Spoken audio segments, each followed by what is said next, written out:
Welcome to WhatGear Reviews, you legendary people, and today you already know what it is. It's the Ticwatch Pro 2020 model versus Ticwatch Pro 4G LTE model. They're very similar, but we're going to look at the design, the usability features, the differences when it comes to quality aspects, and then of course I'll run through some of the awesome stuff that these things have at the end. Anyway, let's get this thing out of the box and see how it compares. Just in case you didn't know, both watches are running on Google Wear OS.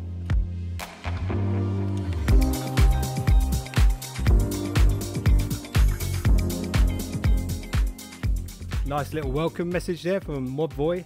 And here's the watch itself. We'll put that to one side for a second. User guide. Then you have the charge cable. So they don't actually supply a power brick just like the other one, but you do have the charging cable all in one proprietary charger. So there you go, everything that comes in the box. Now let's look at the two watches side by side and see what the difference is. Okay, so here are the two watches. First, let's look at the design differences.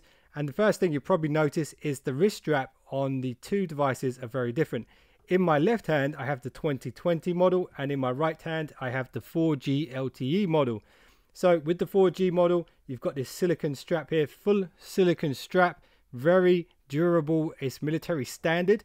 Then on the 2020 model, we have a hybrid. We have a leather, and on the inside, we have silicone, which has this kind of pattern which is going to keep the watch on your wrist pretty securely without it slipping around too much. And that actually looks really awesome. It's genuine Italian leather apparently, so that's pretty cool. That's an interesting design difference. Then on the front of the watch as well, you'll notice around the bezels, they're exactly the same size in dimensions and stuff like this, but the markings around the bezel on the 2020 variant are much clearer, so you can see them there in white. The markings are there on the 4G variant as well, but they're much more subtle, and there's also this kind of textured ridge right around the bezel of the 4G LTE variant. Then when we flip them over, you'll notice the back's a slightly different finish. You've got this stainless steel finish here on the new 2020 model, and then you've got this, I think it's also stainless steel, but it's just finished in black. And when it comes to the charging connector and the sensor positions, everything is identical. The buttons are identical as well, same finish on the buttons. Okay, now let's talk about the internals and the usability side of things. So, of course, the biggest difference between the two watches is the fact that the LTE version is an LTE version, which means it's got its own built-in eSIM inside, which here in the UK can be activated with Vodafone, and you can actually clone your phone number. So you can have the same phone number for your watch as your phone. So if you leave your phone at home, you can go for a run or even leave the house an entire day without your phone, which is crazy. But it can be done with this particular model. So you can activate it and use it as your phone essentially, and be anywhere and stay connected. Then when it comes to user interface, it's exactly, and I mean exactly the same.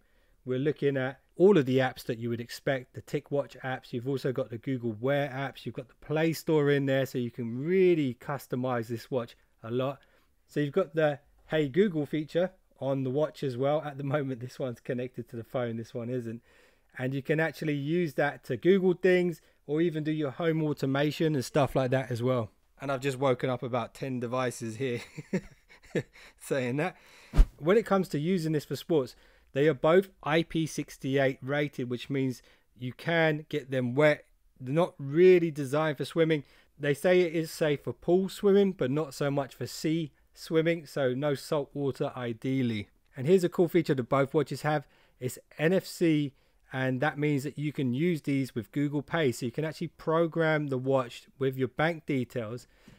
If you do this, and I have tried this, if you do this, every time you take the watch off and put it back on, you have to put your PIN number in.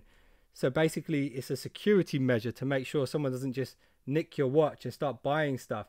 But it's a cool feature to have that on your watch. Again, if you have the LTE version and you've got data connection, you can do that standalone with the watch. But if you have the 2020 model, it has to be tethered to your phone so that the data will work, and therefore use the Google Pay feature. So right now you're looking at an OLED screen, and once the OLED screen times out, it switches over to an LED screen. So this is a unique feature for the Ticwatch, and it's the two screens combined together. And when it's using the LED screen, it's using minimal power. And that actually allows these watches to last up to about 5 days on one charge. Then if you switch it into essential mode, that will actually allow the watch to last up to 30 days using that second screen. So that's really awesome too. Of course, you've got all of the fitness stuff that you would expect, like Google Wear Fit app. You've got Ticwatch's own fitness app. It can read your heart rate. It's got GPS. So if you go for a run, it will track where you've been and all this kind of stuff. So it's really cool as well. Now, having used the Ticwatch Pro and a bunch of other smartwatches, one of the standout features for this is definitely going to be the battery life and the customization. The fact that it's on the Android Wear platform means you can really play around with these watches a lot, customize them, get them just how you want. It's not absolutely mandatory to use the Ticwatch fitness app. You can basically just not use them at all and use all of the Google stuff instead if you want to. And there's even more fitness apps that you can choose from on the Play Store. And then when it comes to the watch faces, there's tons of them, thousands of them to choose from. So it really is a great option if you're looking for a smartwatch. Premium materials, a lot of options. You've got these two right here. You can also interchange the straps as well. So if I wanted to, I could switch the straps over on these two if I wanted to. Really cool products. Definitely recommend the Ticwatch. If you want to learn a bit more about these two watches, I did a dedicated video on the 4G LTE model. If you want to check that out, thumbnail's on the screen right now. If you enjoyed this quick comparison between these two awesome watches, I appreciate a thumbs up. And if you just subscribed, you now want to find us subscribers known to man. See you in the next one.